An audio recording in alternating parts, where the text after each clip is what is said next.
Nuestra historia no empieza desde el momento que nacemos, empieza mucho antes. Y es por eso que ustedes, como estudiantes de ciencias políticas, tienen que saber cuál es esa historia y cómo se va desarrollando.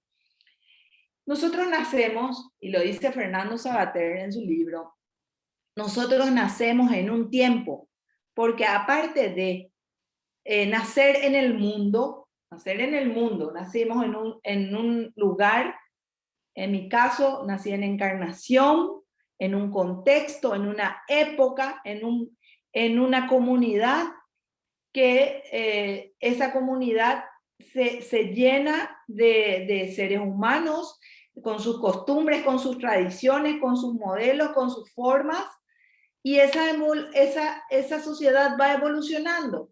Entonces, yo nací en 1980 de la ciudad de Encarnación. En aquel entonces, en esa ciudad, había un lugar que se llamaba zona baja y se llamaba zona alta. La zona baja estaba lleno de comercio, porque era una zona dedicada al comercio, al intercambio de productos entre la frontera Argentina-Paraguay. Entonces, ese es el contexto económico en ese momento de esa ciudad. Hoy Encarnación, si alguno conoce, sabe que esa zona baja ya no está. Ya no está. Estoy hablando del año 80, para hoy, el año 2021, desapareció gran parte de esa parte de la historia de Encarnación. Pido encarecidamente en una reflexión en alta voz que haya escrito alguien, algún historiador sobre esa historia de ese lugar, de ese sitio, de ese contexto, de esta costumbre, para que no haya sido enterrado. Y eso ustedes en su historia personal, de dónde nacen, dónde se desarrollaron sus padres, donde tiene su historia que vamos trayendo. A eso le llama Fernando Savater en nacer al mundo, pero por sobre todo nacemos en el tiempo. Hoy, 2021, estamos comunicados a través de la tecnología.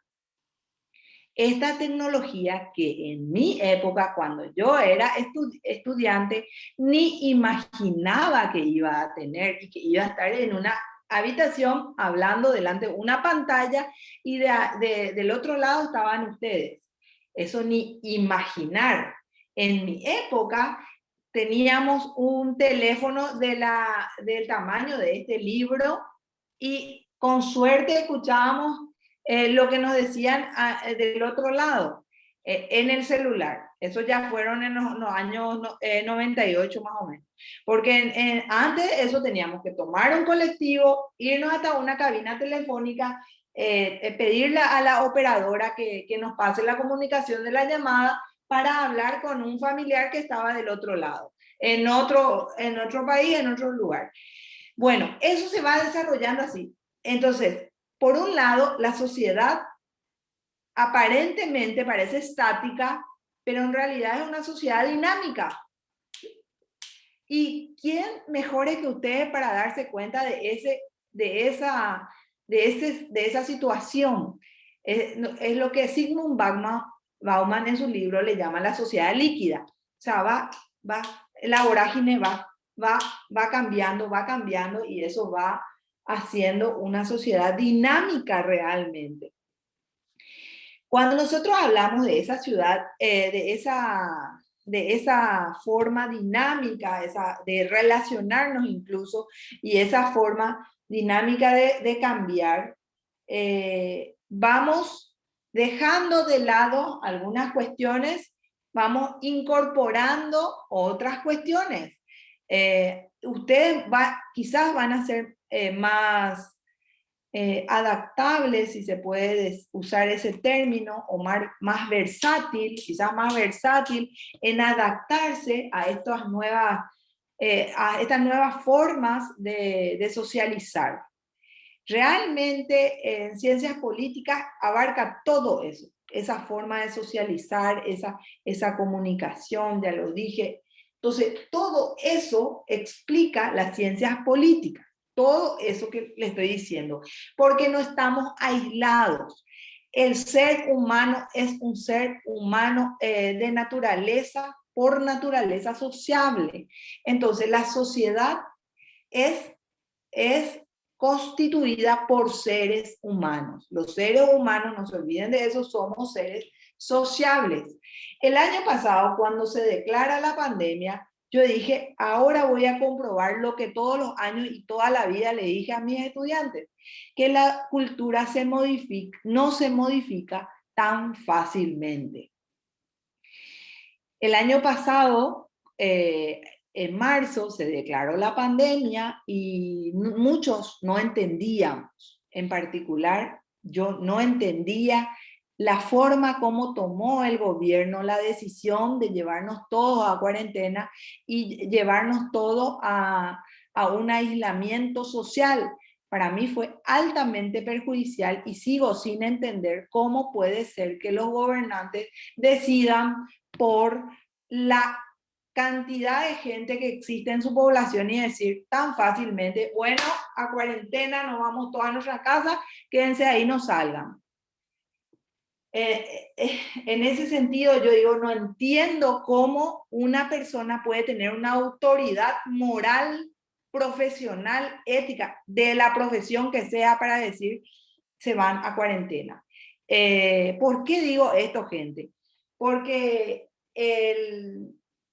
como el ser humano es sociable, es en esa sociabilización se crea cultura, en esa sociabilización, socialización se transmite valores, en esa socialización se transmite tradición y todo eso es oportuno, necesario para una nación.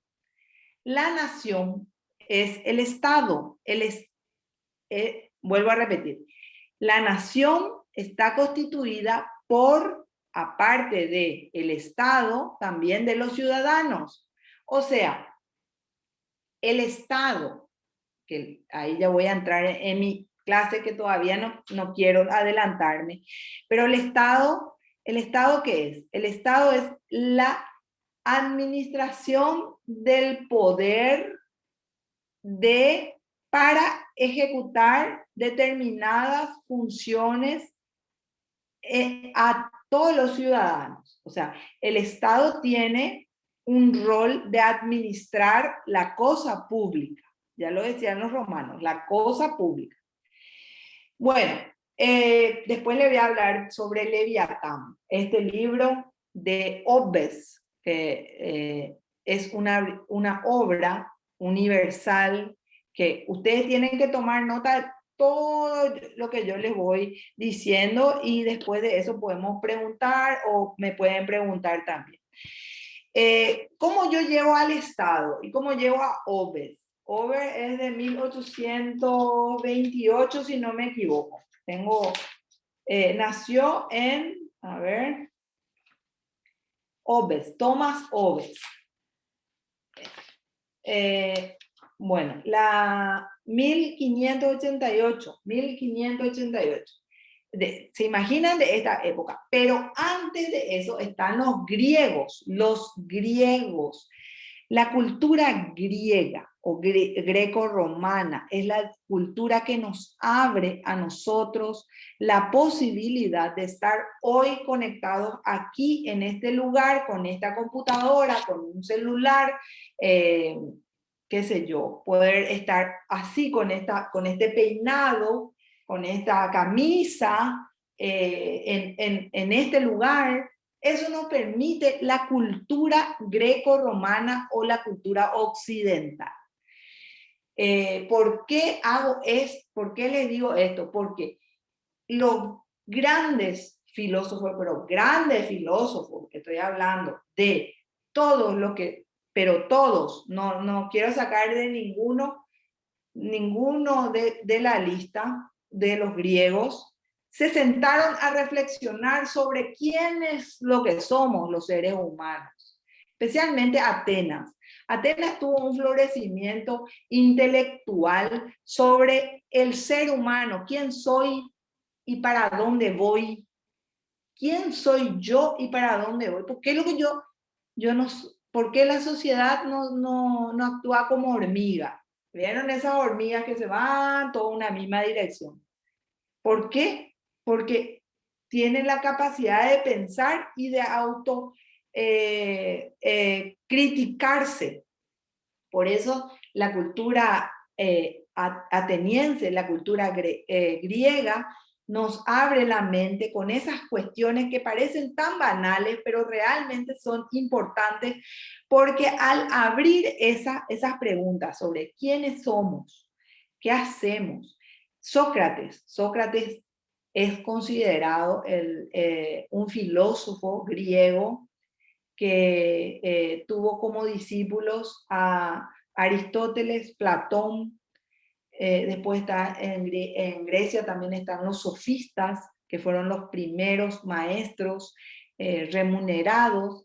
Los sofistas, podemos hablar de Protágoras, podemos hablar de Fedón, hay una inmensidad, pero inmensidad de filósofos de la época de Grecia que valen la pena leer y saber qué es lo que pensaban.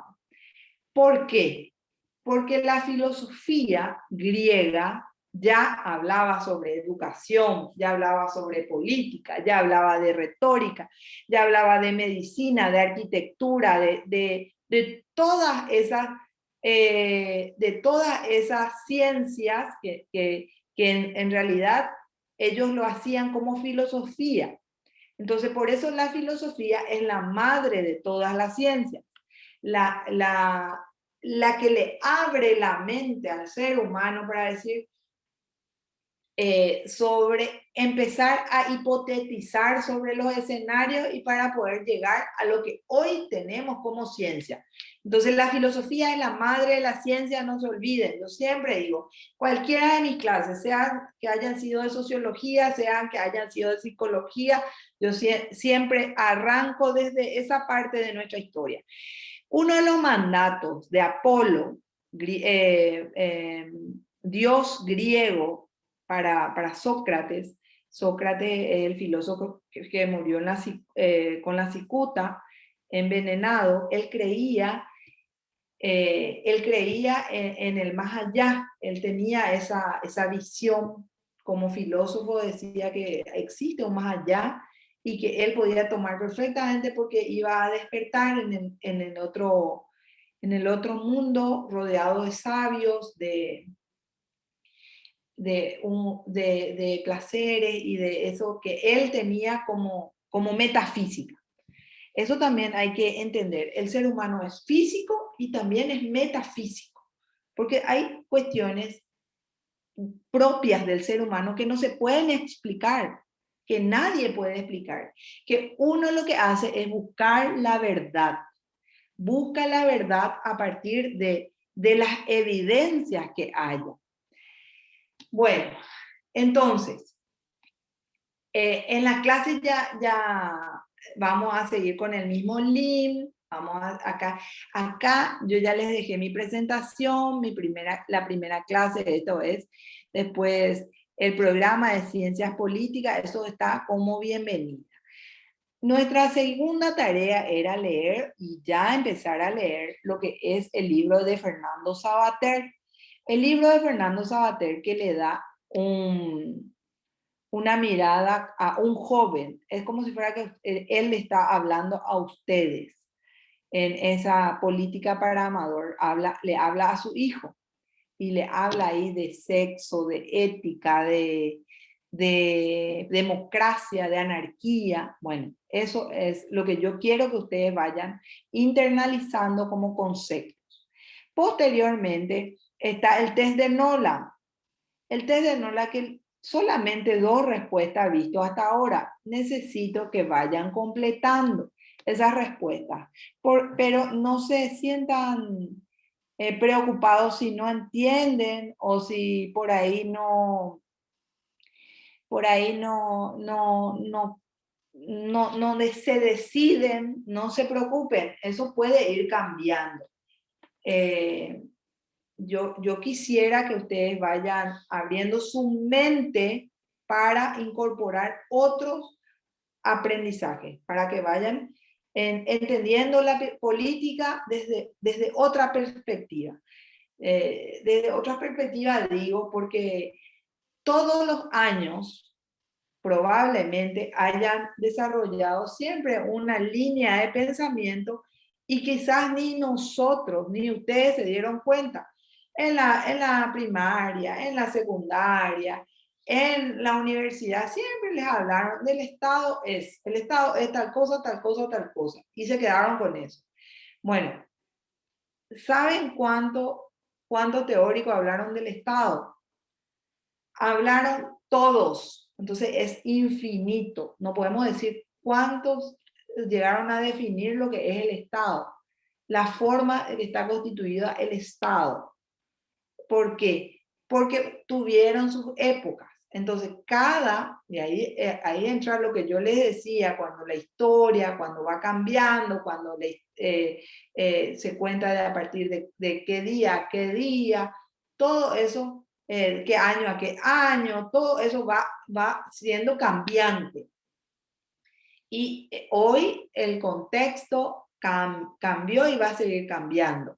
Entonces, el test de Nolan, a mí me gustaría que completen y que vayan respondiendo la pregunta. Si les da la opción de adjuntar foto, fantástico. Pueden adjuntar la foto del test que les salió, del resultado que salió. No se olviden de hacer eso, porque hasta ahora 2 estudiantes nomás hicieron. Después hay un test de aprendizajes previos. 2 estudiantes nomás también hicieron. 2 estudiantes, tuve la oportunidad de leer sus respuestas y me parecen un gran desafío porque se nota que saben. Me gusta muchísimo que hayan completado esos 2 estudiantes y me gustaría leer la respuesta de todos.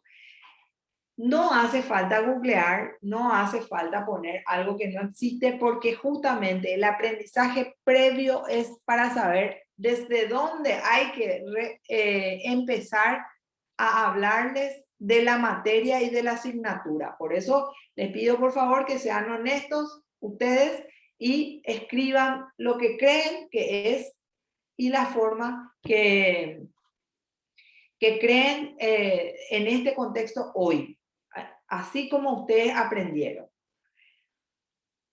¿Está claro? Sí, profe. Bueno, me gusta eso que me respondan, porque yo también no quiero sentirme tan sola, es lo que le decía la vez pasada a Rodrigo también. Entonces nosotros, para entender lo que significa ciencia política, tenemos que, por supuesto, tener la literatura de la filosofía, de la filosofía de la antigua Grecia, tenemos que conocer de la época de la Ilustración, donde la época de la Ilustración fue la época que marcó una brillantez en la lucidez del ser humano como humanidad. ¿Qué pasó en esa época? Empezaron a brotar los enciclopedistas, los filósofos.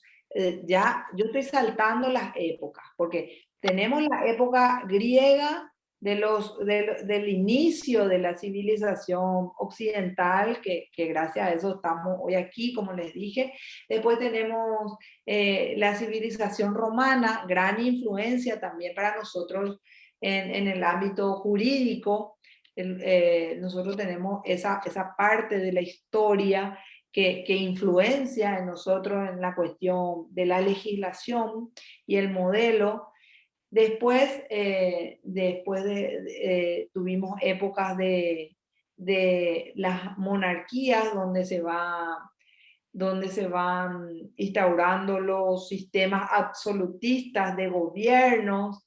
Después fue la colonización americana, donde hubo un florecimiento a través de las riquezas, producto de la colonización en América. Vinieron los ingleses, vinieron los portugueses, vinieron los españoles a América, y eso fue desarrollándose en los contextos históricos válidos. Todo eso tuvo una influencia en lo que hoy somos y en lo que hoy tenemos como cultura. Todo esto, como primera pregunta, me lleva a formular en el programa luego, ¿qué es dogma? Dogma. Dogma, ¿qué significa dogma? Entonces, antiguamente nosotros y el ser humano como humanidad creía firmemente en los fantasmas, creía firmemente en los hechiceros, en los brujos, en la hechicería. Entonces, quien no estaba a favor de un Dios o de la existencia de o quien creía en la hechicería o quien creía en un remedio, por decir, ¿verdad? En un remedio que curaba cierto mal, creía en eso, creía como un credo, porque si estamos hablando que no existía medicación, que no existía, que todo era empírico y todo era una señal divina. Entonces todo eso probablemente era condenado a la hoguera, era condenado para desterrar esa cuestión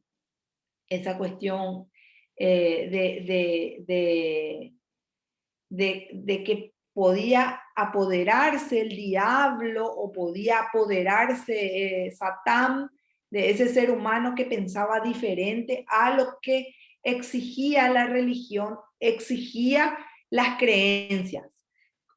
Antes de la religión estaban las creencias politeístas, estaban las creencias o monoteístas, pero generalmente las tribus eran politeístas, creían en el Dios como un Dios protector y un diablo que destruía. Entonces, por supuesto que todo el mundo quería estar bajo la protección de Dios. Y así también quería no estar en la hoguera y no estar en eso que se creía que existía, ¿verdad? Que se creía, digo. Y Dante Alighieri es uno de los primeros libros que leí en mi vida, les recomiendo, La Divina Comedia de Dante Alighieri. Él hace una descripción perfecta de lo que era el purgatorio, lo que era el cielo y lo que era el infierno. Eso así. Por eso cuando ustedes escuchen dantesco, cuando escuchen la palabra dantesco, se refiere a eso indescriptible, a eso horrible, a eso más horroroso de un escenario así. Cuando hablamos de la palabra dantesco, o cuando alguien se refiere a eso es dantesco, se refiere a la Divina Comedia y en la descripción del purgatorio, del cielo y del infierno que hizo Dante Alighieri, uno de los referentes de la literatura universal más brillante que tuvimos también como humanidad. Bueno, entonces, ¿qué pasó? Dogma se da esa palabra, o dogmático es la palabra justamente de origen relacionado con la fe, con la creencia ciega de algo, de alguien, de algo en especial. Por suerte, la historia tuvo la magnífica oportunidad de tener a un Francis Bacon. Guarden ese nombre, Francis Bacon, Bacon, como lo que es, como le dicen la panceta, ¿verdad? Pero Bacon. Él fue uno de los genios que empezó a investigar y a decir que el razonamiento humano se debe mucho a ese ensayo, error, esa compilación, ese proceso, que tiene un proceso. Él fue el que inició el diseño metodológico. Él fue el que diseñó para llegar a lo que es ciencia propiamente. Cuando ustedes hagan su tesis, van a saber, y probablemente ya lo tengan en metodología de la investigación, van a saber que se hace justamente una tesis, una investigación para llegar a conocer un fenómeno, para resolver un fenómeno si se puede, para ver una situación, visualizar un problema. Todo eso es gracias a la investigación. Entonces, ¿quién es el padre de eso? Francis Bacon. Él, con su método, empezó a compilar y a hacer la teoría, o no teoría, a compilar los registros y tener de registro para las futuras investigaciones y para lo que él llegó a describir como el proceso metodológico para llegar a ciencia. Pero eso, por supuesto, tiene todo un largo recorrido. Entonces, el conocimiento del ser humano se basa en el conocimiento vulgar, por un lado, pero a veces no es vulgar por ser vulgar, por ser chabacano, sino simplemente el vulgar es que conoce el vulgo, o sea, la gente, lo popular. Ese es el conocimiento del ser humano. Después está el conocimiento vulgar, que puede ser, se nubla todo el cielo y podemos decir va a llover, porque es un conocimiento que está en la naturaleza y que sabemos que va a llegar a ocurrir. Después está el conocimiento científico, que es el que se llega a un proceso que donde escribieron los autores, donde hay un registro y hay todo un sistema para evaluar si es ciencia, si no. En las ciencias blandas utilizamos las investigaciones cualitativas, cuantitativas, mixtas. Esas son referencias en las investigaciones. Después se puede hablar de una observación, se puede hablar de técnica de recolección de datos, de todo eso. Bueno. Profe, Sí. en todas las ciencias nomás se utiliza la mixta, la cualitativa y cuantitativa. En todas las ciencias, cuando hablamos de ciencias sociales, podemos usar o mixta o cualitativa o cuantitativa. Se puede usar perfectamente en todas las ciencias sociales. Ahora, en las ciencias duras son la matemática, la medicina, la física. Yo considero que habrá también, ¿verdad? En el método científico habrá también como una cuestión que es prácticamente para todas las ciencias. Se puede dar, porque ¿qué pasa? Lo mixto lo que hace es compilar eso cuantitativo que no hay forma de negociar, que sea diferente, que sirva para contar, que sabemos que 2 más 2 es 4 y no va a variar eso. Está también lo cualitativo. Lo cualitativo hace referencia a las cualidades propias del fenómeno que vamos a investigar o el fenómeno que vamos a querer intentar resolver. En algunos casos, la investigación sirve para develar justamente esas verdades que parecían irrefutables. Las verdades que parecían irrefutables, sin embargo, hay otros que contradicen. La falsación, que lo habla muy bien Karl Popper, la falsación, falsar la realidad. Porque, ¿qué pasa? yo hago una investigación y en ciencias sociales va a ocurrir eso.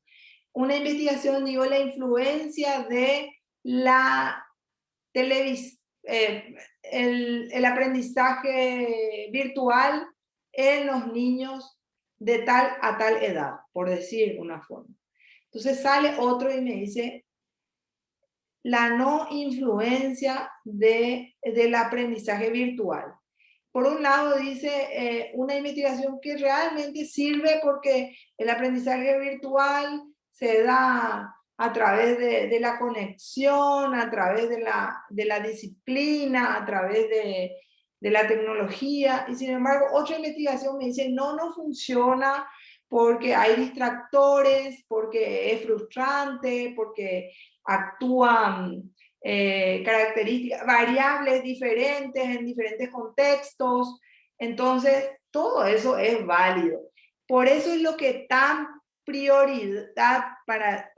prioritario para una investigación poder publicar, porque ahí se contrastan las ideas. Entonces, hasta el último, por eso es lo que a ustedes les pide siempre en una investigación, doble impresión. Uno para la institución para poder publicar y otro para ustedes como copia de esa investigación. Entonces, porque esa investigación es importante para la comunidad, es importante para quienes tengan la posibilidad de aquí a 5 años leer la investigación de ustedes y decir, esto ocurría en este contexto. Hoy en día es fascinante este contexto porque realmente estamos siendo víctimas de un experimento social, evidentemente. Lo que me siguen en redes van a saber que yo hablo siempre de la pandemia. Para mí es toda una pandemia, todo orquestado. Pero bueno, entonces, en la investigación y gracias a la ilustración, gracias a la época de brillantez de los enciclopedistas, tenemos esta oportunidad de hacer el contraste de ideas, y de no llevar todo el lado dogmático. En la unidad 1 yo ya les menciono el tema del dogma. ¿Qué es el dogma? Es esa premisa o esa forma de aceptar como tal una verdad, como tal, como una cuestión irrefutable, como una cuestión única que solamente guiados por la fe vamos a poder creer, porque eso es dogma. Lo que nosotros, los creyentes van a saber muy bien que hay dogmas dentro de la Iglesia Católica o en cualquier iglesia que no admiten ni siquiera discusión. No admiten ni siquiera discusión. ¿Estamos? Sí, profe. Me encanta que me están siguiendo. Yo, cuando hablo de todo esto, ya estoy entrando a lo que es la clase de ciencias políticas y aparte de eso, poder entender con lenguaje sencillo, lenguaje claro, lo que yo les propongo. Yo no sé si ustedes ahí en Política para Amador tienen el libro. Acá está en PDF el libro de Política para Amador y yo les preparé un PowerPoint de lo que es, un PDF en realidad, de lo que es el libro de Política para Amador. Es un resumen mío que quiero compartir con ustedes de lo que es. Pero a mí, como les digo, me fascina las personas que leen y que tienen ese interés por la lectura. Y ustedes tienen la brillante oportunidad de poder formarse en esta ciencia que es para mí fantástica. Ahí ya ven mi pantalla, ¿verdad? Política para amador. Estamos en... Ah, todavía no se ve. Ya voy a reanudar, compartir. Ahí. Política para amador. Capítulo 1. Henos aquí reunidos. De Fernando Savater. El ser humano es un animal racional. ¿Se acuerdan que yo mucho les hablé del animal? El ser humano no tengan del lado despectivo esta palabra animal, porque a veces nosotros como seres humanos nos decepcionamos de otros seres humanos y nos aferramos a esos animales que son tan tiernos y son tan, en muchos casos, muchos, los que tienen mascotas saben que son como personas, ¿verdad? Pero lo que quiero decir nomás que Fernando Savater menciona al ser humano como un animal racional que tiene la capacidad de crear acuerdos de las convenciones con otros seres humanos para poder vivir, para poder aprender a vivir. ¿Qué pasa? Entonces, cuando nosotros hablamos de ese ser racional, ¿qué quiere decir eso? Que tenemos la capacidad de razonar, que tenemos la brillante oportunidad de tener sobre nuestra cabeza, que yo me estoy atajando luego la cabeza, para tener esto que nadie más que nosotros tenemos, la materia gris, el cerebro, la mente. Esto es lo que nos hace diferente a los otros animales para aprender a vivir, para convenir, para tener el acuerdo y esas convenciones. ¿Qué es lo que quiere decir esas convenciones? Quiere decir que yo dialogo con Laura, con Rodrigo, con Camila, con Luz y llego a un acuerdo, a una convención. Eso es enos aquí reunidos. Yo no le aguanto, no le soporto luego a Juana. Se me ocurre un nombre, a Juana, ¿verdad? Pero no por eso yo no voy a dialogar con Juana, porque tengo que construir algo con ella. O con, no sé, se me ocurre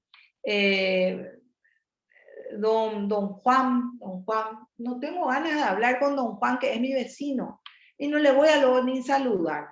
Pero resulta que yo tengo que pasar por su predio porque su predio me da un pasillo para pasar a mi casa. Entonces necesariamente voy a tener que hablar para llegar a un acuerdo y para convenir con él. De eso se habla de las convenciones. Cuando hablamos de convención, hablamos de esa reunión de todos, entre todos, en una sociedad, para llegar a acuerdo y para convivir con eso, para aprender a vivir como seres humanos que somos. Entonces, en el primer capítulo ya él habla sobre la sociedad, la reunión que se pueda dar, pero no necesariamente esa reunión de todos sentados en un parlamento o todos sentados en una reunión de comisión vecinal, sino de esos acuerdos que se fueron dando a lo largo de la historia. A lo largo de la historia, ya sea por la historia, por el contexto, por la época, por los gobernantes, por la situación, por la, no sé, por un montón de cosas, por el año, por la hora, por la cultura, gente, la cultura paraguaya es conocida a nivel mundial, porque tenemos la tradición de tomar tereré, porque tenemos la tradición de saludarnos al sacarnos el sombrero, no sé, al menos los que se van al interior, me tocó la oportunidad de ir a Pilar y yo me quedé sorprendidísima de lo cálida, de la hospitalidad del pilarense, con toda la reverencia, pareciera que se quedó en el tiempo, en los años 50. Así sentí a la ciudadanía de Pilar, por ejemplo. Entonces, en una sociedad se da esas costumbres. Ahora les pregunto a ustedes, y con total sinceridad, estoy grabando y esto va a ir a mi canal de YouTube. si en esta pandemia se cambió la cultura, no se cambió la cultura. ¿Qué dicen ustedes?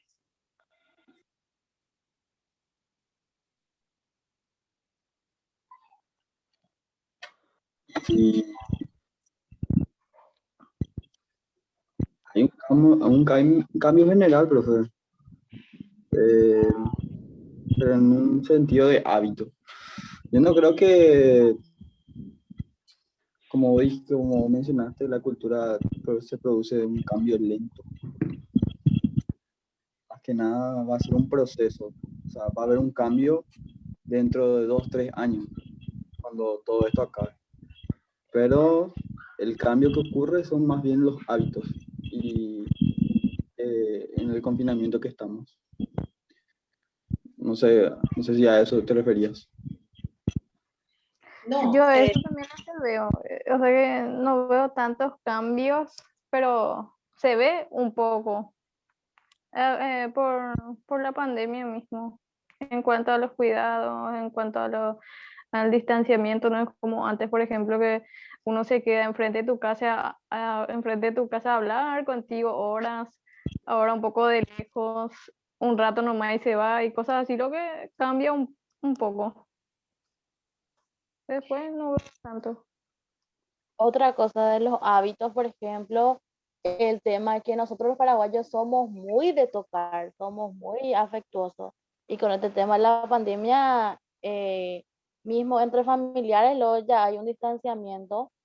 Y también el tema de nuestra cultura, ya sea con el tereré, mate o lo que sea, que se buscó forma de adaptarse. Hay algunos, por ejemplo, que toman juntos tereré, pero que tienen guampas distintas.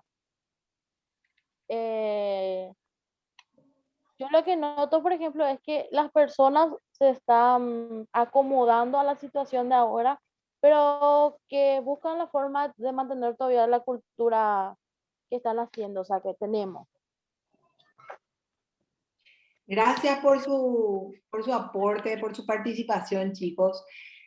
Yo no puedo ser tajante y decir esto pasó. Cada uno tiene su realidad, evidentemente. A mí sí me gustaría que ustedes escriban. Eso que nos decía Laura o que nos decía Lorena o Rodrigo mismo, cuando hablaba de que sí, que cambiaron algunos hábitos, que no cambiaron, que bueno, que el paraguayo somos de tocar, de abrazar, de besarnos, y eso va quedando de lado. Yo quiero que ustedes escriban, porque les juro, gente, que ustedes le van a tener que contar a sus nietos si todo sale bien y todo sale bien, me refiero a que, bueno, que esta situación vaya mejorando y que no sea una dictadura totalitaria que nos impida encerrarnos siempre y para siempre en nuestros hogares y no poder compartir. Entonces, espero que esto mejore y que sus nietos puedan vivir lo que nosotros vivimos en nuestra infancia, que no fue tan malo tampoco, no fue tan malo, no fue tan feo, y que bueno, que ustedes puedan contarle eso, cómo era en la época de cuando se podía tocarse, abrazarse, tomar tereré, jugar el vóley y todo eso. Porque yo no quiero ser tan tajante, pero como por ahí dijeron o como creo también, se nos está haciendo, se nos está dando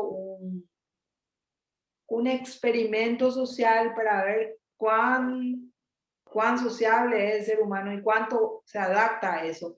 Hay algo que me parece importante también decirles que esto no va a pasar. ¿En qué sentido no va a volver a la normalidad o difícilmente vuelva a lo que nosotros conocíamos al 2018 nomás luego, ¿verdad? En ese sentido probablemente no vuelva a ser lo que fue ese 2018, 2017, antes, ¿verdad? Porque está instalado en la población esa psicosis, ese miedo de no enfermarme, de no tener, de tener del contacto menos posible. Todo eso es una cuestión que eso va a quedar, va a quedar. y lastimosamente una de las frases que yo anoté, les subrayé para que ustedes anoten también, que dijo Fernando Sabater, les voy a leer porque no quiero cometer el error de olvidarme alguna que otra palabra. A ver, ¿dónde está? Con cierto... Él escribió esto en el 96, al menos la cita que le menciona a él, dice que es de 1996. Y dice, la muerte es el instrumento político por excelencia. La muerte es el instrumento político por excelencia. Se dieron en todos los regímenes, en todos los sistemas, en todas las formas. Cuando el político sabe que la muerte y el miedo se apodera de la población, puede hacer lo que quiera. Inclusive tenernos a los otros ciudadanos como vigilantes del otro. Terrible es lo que le estoy diciendo, porque ¿qué pasa? Ahora no tenemos policía nacional en nuestra cuadra, pero tenemos nuestro vecino que nos está controlando y nos está dirigiendo, porque para él cree que lo correcto es usar tapabocas. Entonces, él cree y firmemente que todos tenemos que usar tapabocas, y entonces en esa creencia, que puede ser válida o no, yo no estoy discutiendo que está correcto o incorrecto su forma de pensar, pero en esa creencia firme, que él lo toma como dogma, viene la imposición y viene la violencia. Entonces, yo he visto, visto un video que está en un local, un guardia de seguridad que le empieza a pegar a todo el mundo. A todo el mundo le pega porque no tiene tapabocas. Y por supuesto que lo primero que hace la gente en su forma natural de defenderse es ponerse su tapaboca, porque le infunde miedo, le infunde terror, ese violento que viene con cachiporra, y mucha gente lo toma como en broma. Pero a mí realmente me preocupa porque eso es lo que está pasando. Entonces, por más que no sea el guardia de seguridad de un shopping, que no tenga cachiporra mi vecino o mi vecina, pero no va a dudar en llamar a la policía, de denunciarte, de escracharte, de decirte algo, cosa que se dio desde el primer día cuando nos llevaron a cuarentena absoluta. Cuando nos llevaron a cuarentena total, en una sociedad, lógico que hay gente que no cree, que hay gente, pero se tomaban el tupé de denunciarte por salir a caminar, por salir a ver el sol, por salir a... Entonces, era el colmo. Yo eso nomás digo siempre, no entiendo cómo una persona puede tener la autoridad para denunciarle al otro. ¿Y saben por qué? Probablemente porque sea dogmática, se cierre en una sola idea y mantenga esa idea y no respete la opinión de los demás. ¿Vamos entendiendo? Yo quiero opinar, o sea, suena muy interesante acerca de, o sea, con respecto a la frase de Sabater, y con respecto a tu opinión también, o sea, que todo fue planeado y en la forma en que las autoridades tomaron las medidas en contra de las acciones de las personas, ¿verdad? En no cumplir las restricciones, o sea, en no cumplir los protocolos sanitarios. De un momento yo también estuve como en contra, de hecho que ninguna ley puede prohibirte un derecho universal, que es el derecho a la libertad a salir, a caminar, a a no cumplir, de hecho, a no cumplir, luego tampoco, a nadie te puede obligar a esto de usar los tapabocas o a la vacuna y X motivo. A lo que quiero ir es que desde un principio, según comentaron algunos, es que no se puede prohibir de salir, que no nos debieron encerrar así porque influyó mucho en los problemas psicológicos, sociales. Y yo entiendo el punto. Lo que sí es evidente es la manera en que las autoridades y los que están arriba, los que manejan y los que administran el gobierno al Estado, son son los que toman las medidas equivocadas. Y nosotros, como los ciudadanos, más nosotros como estudiantes, deberíamos darnos cuenta de estos errores y no tener miedo. Y yo creo que no toda la ciudadanía tiene miedo, ni todos los jóvenes, sino toman las debidas precauciones, más que nada, por ese amor a su familia y a su gente. Esa es la cultura que no se perdió. Y yo creo que no hay miedo, yo creo que hay hartazgo y no tiene miedo la gente. Por eso la gente sale a las calles, por eso opina la gente en su libertad de expresión. Y es cuestión de educación, digo yo, que la gente se eduque, se informe y que vaya diciendo lo que le molesta, ¿verdad? Porque miedo yo no veo en la gente. Lo que genera miedo es decir que las teorías conspiranoicas para mí. O sea, de que el virus no existe y de que la vacuna no tiene un virus, o sea, X. Se cree, o sea, hay muchas investigaciones de acuerdo a todo lo que es la pandemia y hay evidencias de que son cuestiones políticas en relación a la economía, más que nada la economía de las potencias mundiales, pero el virus está y no hay que temer y tampoco hay que dejar de lado. Bueno, ya les dejo, ya porque me estoy extendiendo. No sé si alguien más quiere hablar. Lo siento. Gracias, Rodrigo, por tu intervención. Me recuerda a la frase que yo siempre repito. Cuando nosotros empeñamos nuestra libertad por nuestra seguridad, podemos perderlas ambas. ¿Qué pasó? Cuando nosotros empeñamos nuestra libertad y nos fuimos a confinamiento y había gente que si se podía meter en su ropero se metía porque tenía mucho miedo, de ese miedo estoy hablando.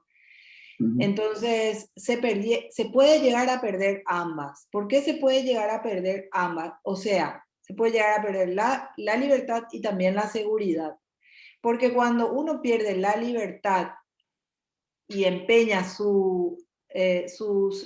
cuando uno pierde su libertad y empeña su seguridad, o ambas a la vez, entonces, ¿qué pasa? Nosotros nos vamos a una cárcel, pero esa cárcel que se llama casa, afuera hay gente que necesita trabajar, que necesita llevar el pan día a día, la comida, la vestimenta, necesitar llevar remedios. Entonces, perdemos ambas, porque no podemos estar ajenos a que esa gente también necesite. Es importante lo que vos mencionás con relación a las teorías conspiranoicas, dicen. Es un término que se usa, es válido.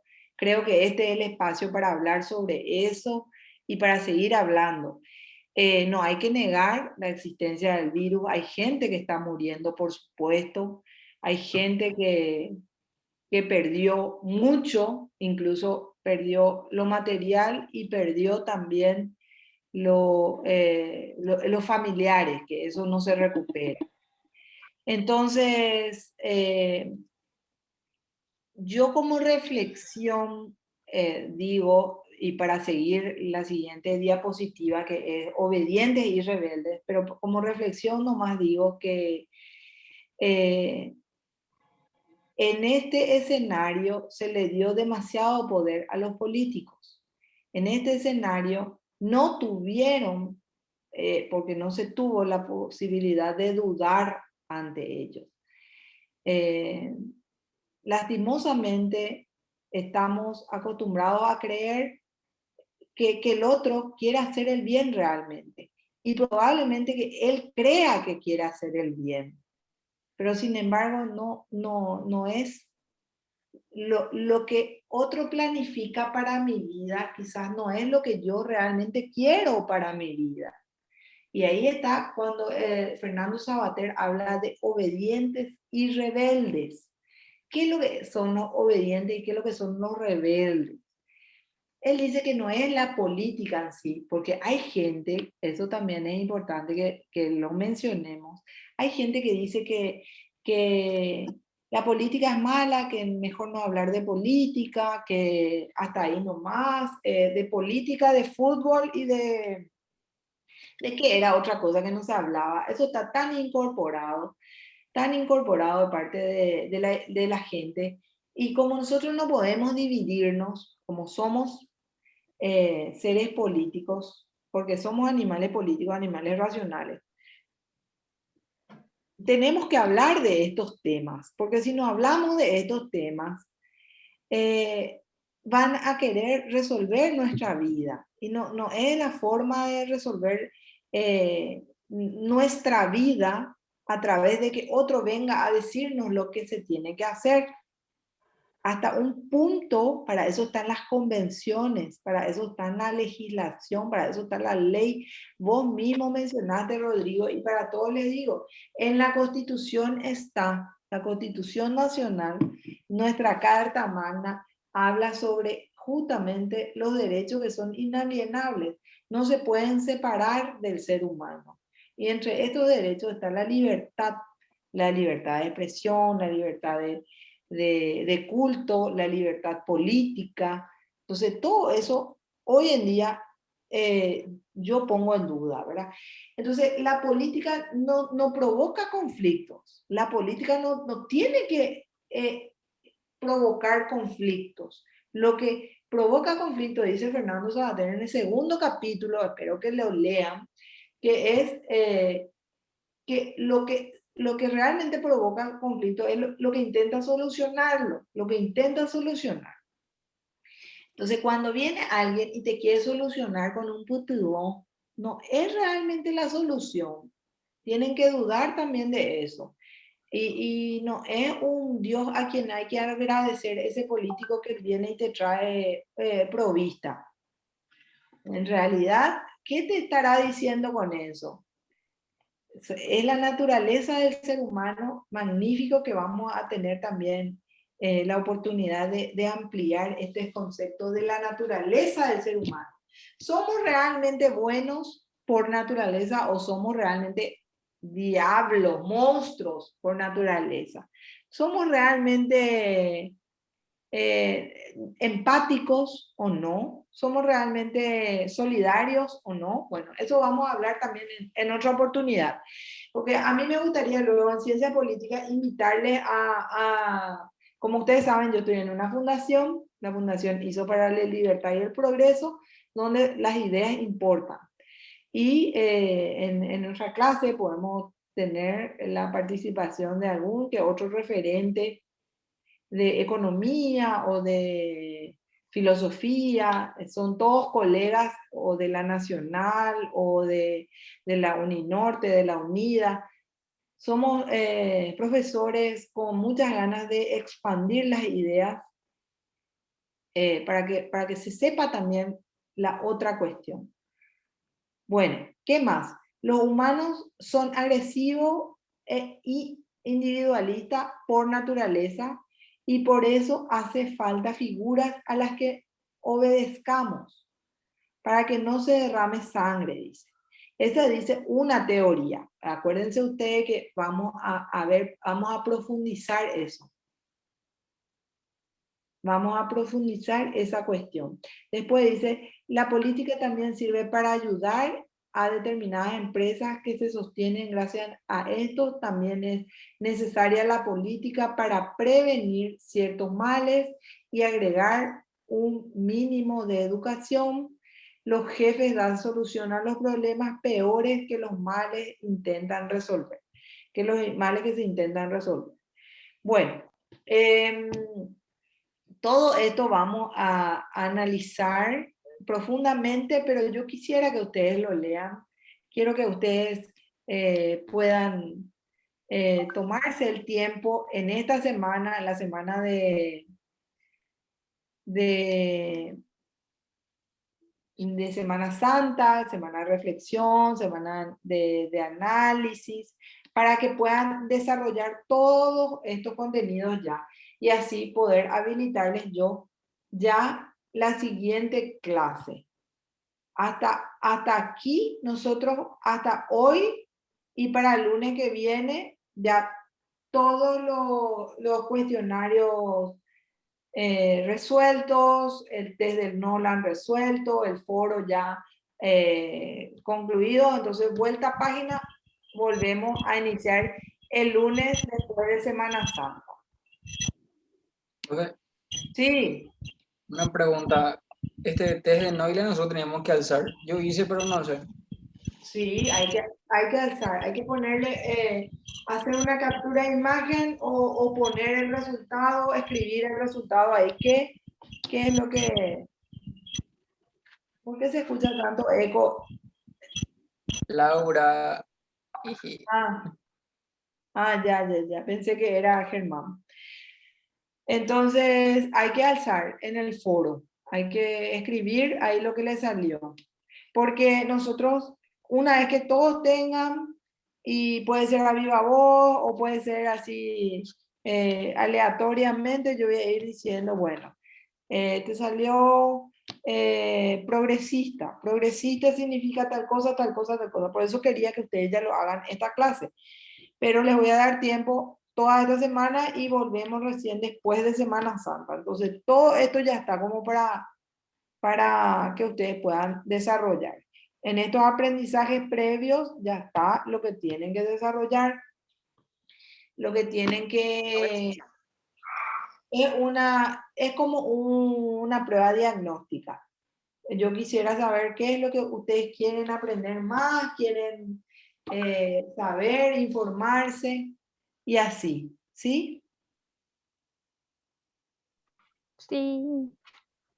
Bueno, ¿qué les parece si cerramos hasta aquí? Porque de verdad yo creí que iba a poder hasta y media, pero yo ya estoy con muchas ganas de darle una pausa ya hoy por hoy. No hay problema, profe. Bueno, igualmente, voy a despedirme de esta grabación. Un placer tenerlos en clase ustedes.